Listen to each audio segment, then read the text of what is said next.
Schöne Volks- und Wanderlieder. Wo singt man die heute schon noch?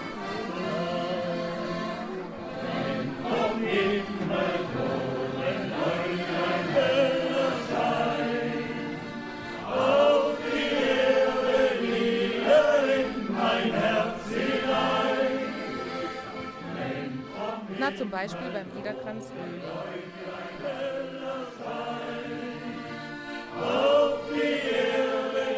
Der Verein hat zum offenen Singen in die Mühlbachhalle geladen. Viele Röhlinger und viele Mitglieder des Patenvereins Liederkranz Unterschneidheim lassen sich nicht lange bitten. Der Vorsitzende des Liederkranzes, Eugen Pfeile, erklärt warum.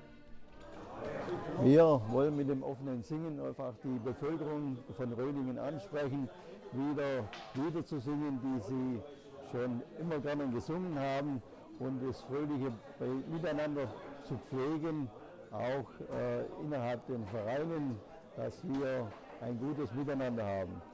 Und wenn es möglich ist, natürlich auch Leute wieder zum Singen gewinnen, vielleicht einmal im Chor zu singen.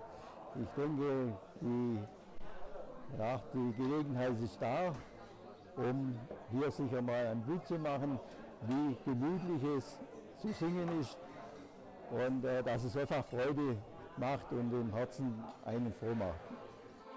Das tut es. Und wie?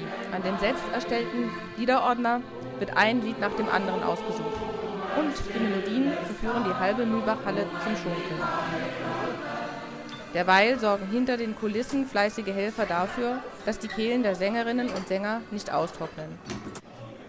Die Rösener ist für die Bar zuständig. Die Frauen vom Frauenchor des Liederkranzes sind mindestens genauso wichtig. Sie schaffen an diesem Abend in der Küche. Alles ehrenamtlich, versteht sich. Während drinnen gesungen wird, heißt es bei ihnen noch ein paar Seiten. Im Saal zeigt Willi Weber für alle sichtbar an, welche Liednummer als nächstes an der Reihe ist.